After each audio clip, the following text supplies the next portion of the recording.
C'est sûrement pas le meilleur moment pour toi actuellement, mais explique-nous comment tu te sens en ce moment même. Tu sais, j'ai battu pas mal de personnes durant ma carrière et j'ai aussi réussi à revenir après des knockdowns. Je peux vous donner toutes les excuses du monde, mais je vous le dis tout de suite, j'étais préparé, j'étais prêt. Même pendant mon échauffement, je me sentais très bien et des fois, il arrive que pendant des combats, tu te sentes comme dans un cauchemar. Tu veux frapper fort, mais tu n'arrives pas à frapper. Tu veux aller de l'avant, mais tu te retrouves à reculer et aujourd'hui, j'ai eu beaucoup trop de ces moments difficiles et Kamaru est venu et a gagné. Donc, je considère toujours que je suis le meilleur des poids moyens. Donc maintenant, mon objectif c'est de revenir et récupérer la ceinture.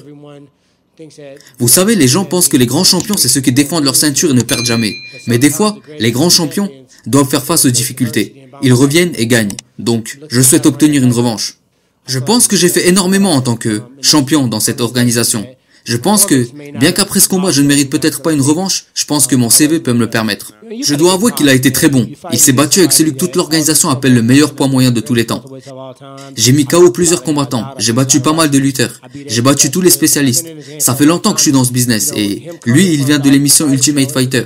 C'est une personne avec qui j'ai eu pas mal de conversations. Je lui conseille avec qui se battre et comment se battre, et plein de choses encore. J'ai plaisanté à propos de ça, mais techniquement, d'un certain point de vue, je ne dirais pas que c'était quelqu'un que je portais sous mon aile, mais on se parlait. Même avant ce combat, on se parlait par texto.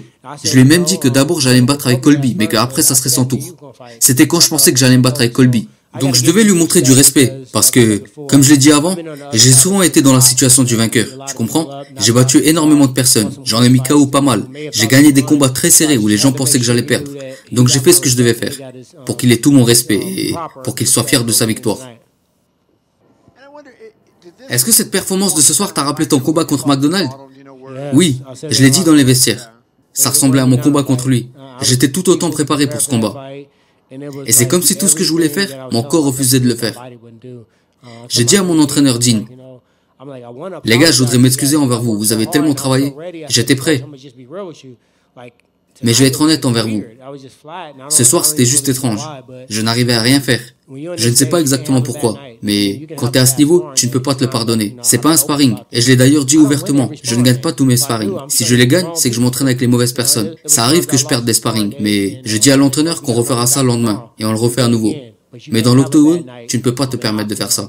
Et aujourd'hui, j'ai eu une mauvaise nuit. 3 de mes 4 derniers combats m'ont laissé des blessures qui avaient besoin d'être opérées. Et bien sûr, c'est pas évident. Je me sens pas bien de voir quelqu'un se promener avec la ceinture que je considère être la mienne.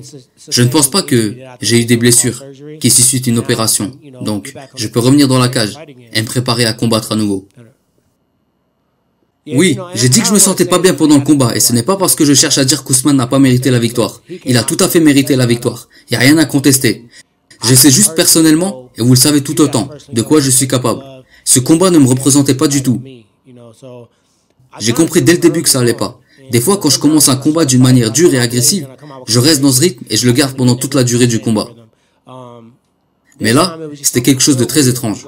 Je suis un peu confus maintenant.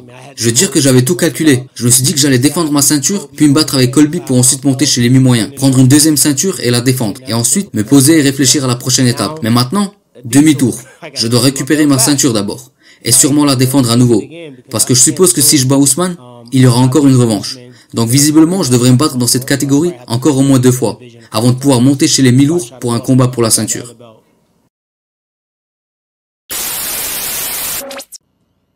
Je l'ai déjà dit quand je suis arrivé ici. J'ai dit que j'allais le faire.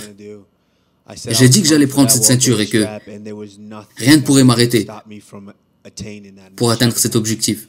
Pendant très longtemps, j'ai combattu sur une jambe. Je faisais mes combats avec seulement une jambe. Après mon combat final de l'Ultimate Fighter, j'ai dû me faire opérer à la jambe. Après une telle opération, il faut en général 8 mois pour récupérer.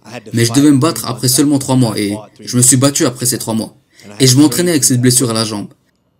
J'ai fait ce combat avec seulement une jambe. Durant toute la semaine du combat, je marchais avec une botte orthopédique. Je me suis fracturé le pied gauche et j'ai dû me déplacer avec une botte orthopédique. Mais il n'y a rien qui pouvait me décourager pour atteindre cet objectif que je m'étais fixé. Et j'espère que maintenant, j'irai chez les médecins et qu'ils vérifieront tout. Parce que maintenant, j'ai un peu de temps. Je ne vais pas prendre une longue pause, parce que il y a 1 ou 2 personnes avec qui je dois me battre. Mais j'ai besoin d'un peu de temps pour laisser guérir ces blessures. Je ne veux pas être à 30% de ma forme. Je veux être à 100% à l'intérieur de la cage. Vous savez, j'ai toujours imaginé qu'ils disent « est le nouveau champion » et que Dana me remette la ceinture. Et j'ai toujours gardé à l'esprit la raison pour laquelle je me battais. Pas seulement pour moi ou pour ma famille. Et pas seulement pour le continent africain, mais pour toutes les personnes à travers le monde qui sont en situation très difficile, qui ne savent pas quand est-ce que sera leur prochain repas, qui ne savent pas s'ils auront de l'eau potable le lendemain. J'ai fait ça pour tout le monde. J'ai fait ça pour les motiver et les inspirer. Pour leur montrer qu'ils sont peut-être dans des situations précaires, mais que ça ne veut pas forcément dire que leur futur sera forcément le même. Donc, je l'ai fait pour tout le monde. J'éprouve que du respect pour Tyron. Je respecte énormément cet homme. Je me rappelle quand il a gagné le titre. J'étais à sa soirée. Et j'étais avec Rashad. C'est lui qui m'a emmené là-bas. Et j'ai eu la chance d'être assis près de lui. Et on s'est posé. Il profitait juste de la soirée. Je me suis posé à côté de lui et je lui ai parlé. Je lui ai posé une question. Je lui ai demandé, comment tu te sens maintenant que tu es champion? Tu sens une différence? Et tu sais, il m'a répondu, non, pas vraiment. Je me sens toujours le même. Et à ce moment, je me suis dit, tu sais quoi? Je pense que je peux le faire. Je peux le faire. Et tout ce temps, Rashad a mis en moi cette idée que je suis tout à fait capable d'être champion du monde. Et tu sais, les paroles, c'est une chose. Je me disais que j'allais le faire. Mais je ne savais pas exactement comment le faire. Tu sais, je raisonne toujours mathématiquement. Là, tu as la réponse. Et là, tu as la formule. Tu dois résoudre tout le problème pour atteindre cette réponse. Et aujourd'hui, c'était ma soirée.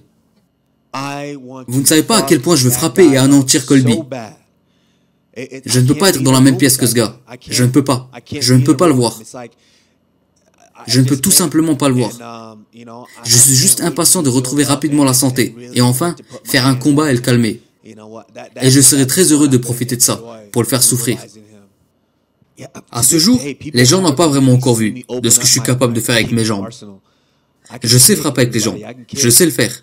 Je travaille avec l'un des meilleurs coachs de frappe du monde, Henry Hoof, et on sait mettre des kicks. Et les gens n'ont pas vraiment encore pu le voir, parce que je me bats avec une jambe depuis pas mal de temps maintenant. Donc quand je pourrai totalement travailler avec mes deux jambes, je serai beaucoup plus dangereux. Ça sera même pas équitable. Quand je pourrai enfin utiliser les armes sur lesquelles j'ai travaillé. Mais quand je suis allé faire ces combats et quand je me suis préparé pour pouvoir les faire, je savais que je n'étais pas à 100% de ma forme. L'objectif principal, c'était de gagner en dominant totalement. Et c'est ce qu'on a fait. Israël Adesanya, c'est mon pote. Et non, il n'a pas encore eu le temps de me féliciter, mais Israël, c'est mon pote. Il a un talent très rare et je l'ai rencontré avant qu'il vienne à l'UFC, quand il combattait encore en Chine. Rashad Evans était aussi là-bas. Et il m'a dit, il y a un autre Nigérien ici, un autre Nigérien. Et il a regardé le combat d'Israël. Et il a dit que ce gars serait un problème. Et Rashad m'a appelé par FaceTime avec Israël à côté de lui. Et nous avons pu discuter dans notre langue natale. Nous nous sommes présentés. Et je me suis dit, ce gars sera un vrai problème. Et là, l'année d'après, il est venu dans notre salle pour aider Vitor Belfort pour son combat contre John Jones. C'est là que j'ai vu comment il s'entraînait. Et je me suis dit, ce gars va devenir un tueur.